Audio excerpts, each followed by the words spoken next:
Hi, this is State Representative Marcia Hahn from Northampton County, and I am here at the 103rd Farm Show with Secretary Russell Redding. Thank you for joining me today. Great to see you. Good Happy to New Year see too. you. Thank you. Same to you. Thank you. So I think every year we see some different things at the farm show. I think you actually moved the butter sculpture. Is that? We did. Yeah, we moved the butter I wasn't sculpture. here last year. I didn't get to come out, so I wasn't sure if that was last year's move or this year's move. Yeah, we decided to sort of redesign what we call the commodity area, right? Because you came in the building and sometimes you weren't completely sure, is this something that Pennsylvania produces? So we decided to create this farmers market with the apples and potatoes and cheese and honey, very clearly identified as Pennsylvania. And you can also sell product this year. So, are there any other new highlights this year? Yeah, we've got the craft beer is here. First time it's a competitive event at Farm Show. 153 entries. Wow, the hard ciders are back. The second year for them. We have added a lot of Pennsylvania preferred cooking and product stuff. A couple of new livestock shows, commercial exhibitors. Yeah, good stuff. No, that is good. So I know, and I might have told you this once before, but I was in the dairy showmanship contest a couple years ago, and it always makes me understand or have a better understanding of how the 4-H families do and what they go through. And showing those animals is not an easy thing. It's not an easy thing, and everybody's sort of surprised at the skill, right? There's a real showman skill set to that. So, right. I hadn't had enough time just walking around with the animals, but they were showing and they had to have the back straight and a lot of different things that you didn't realize went with it. Keep your eye on the judge. Yeah. Right? I had enough trouble keeping my eye on the cow. So, can you tell me, how do you feel that the farm show connects with non-farming families? That's really what this show is about, right? It's an opportunity for people who maybe think about agriculture, we hope, sometime during the year, but there's a high likelihood they really don't. So if we can draw them in, have them introduced to sort of ag, the foods, and these things that they like, and make an assimilation to the good things, right, what's here, that's what it's all about.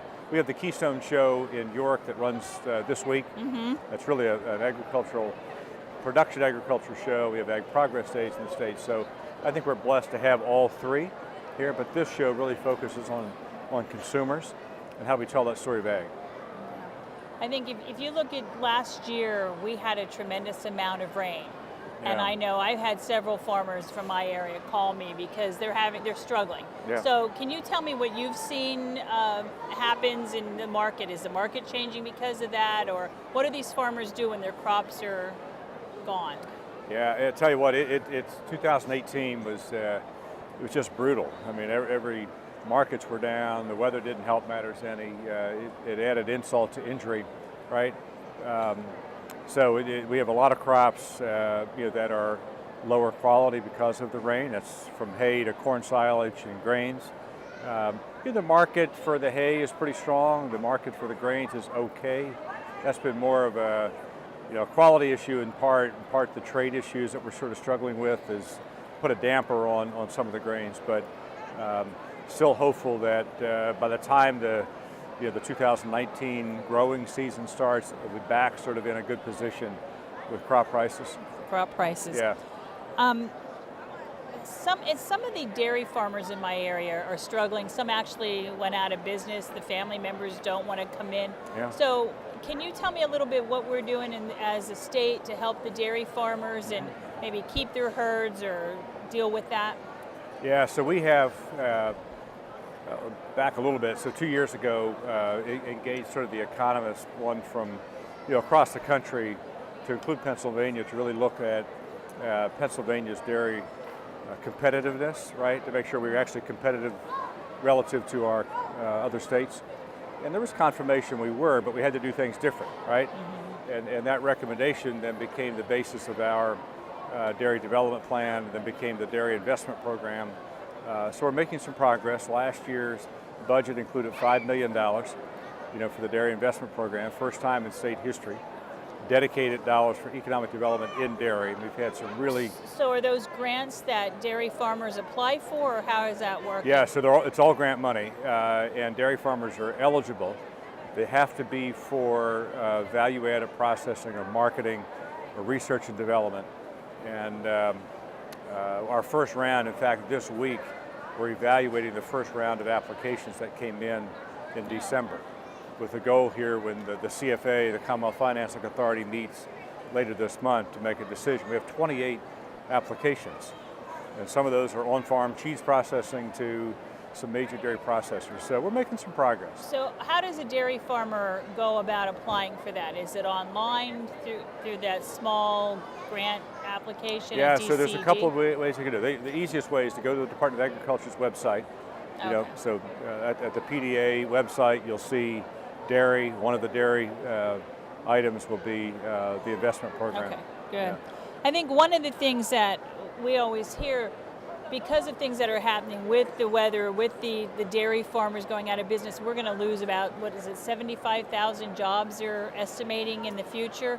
So how do we make up for that? Agriculture is our number one industry. Yeah. So as we're losing farms, and I know in my area, the farmers are selling their land, they're being taken over by warehouses. Yeah. So how do we make that up in the state? Well, so the 75,000 jobs that we've talked about in the workforce are the jobs that we believe are going to be needed. I mean, your point is a good one, is that there's going to be, it actually ends up being more than 75 because you're losing jobs, right?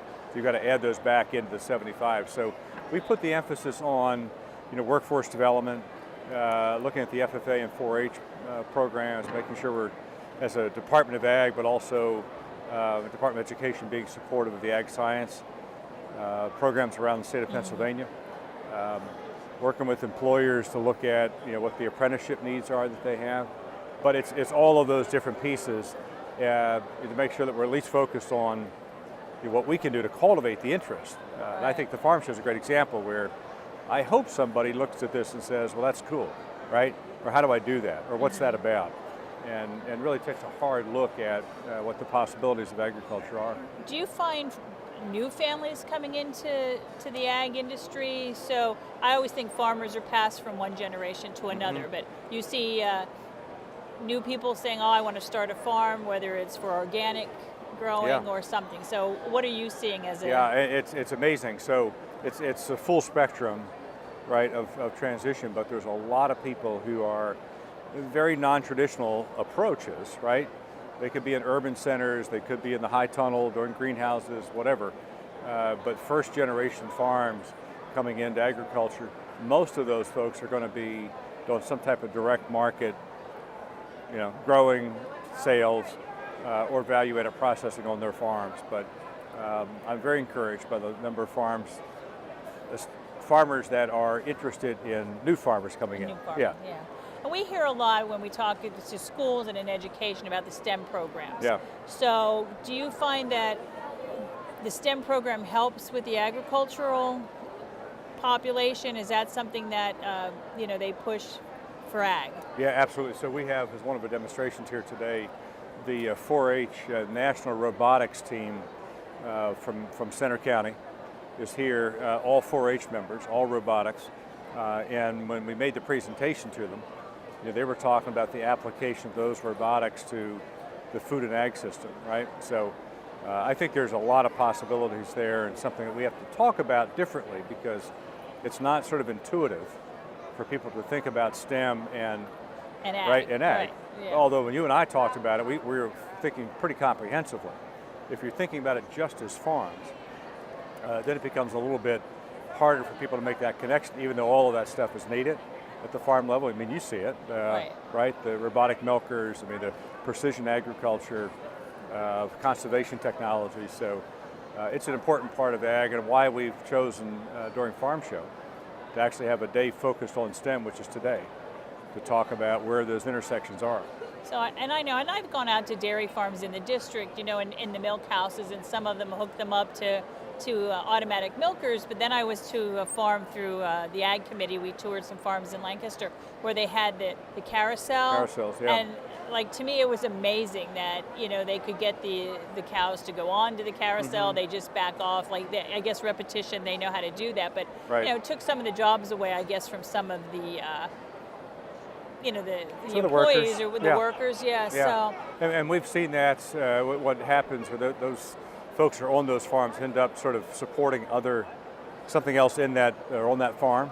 They may not be milking, right? But they've taken the milking job away, but found another job. Found another job for them, so they didn't have to decrease employees. Correct. And a lot of them, I don't know about the bigger ones, but a lot of them are family. Absolutely. So they have them there. So that's a good thing. Yeah. I think one of the newer industries for ag is the hard apple cider. Yeah. So can you tell me a little bit about that industry and what we're seeing with that? Well, if the number of entries to the farm show are any indication, last year, 2018, was our first farm show for the hard ciders. 2019, continued growth. I think we're north of 50 entries in the hard ciders. Yeah, that's good.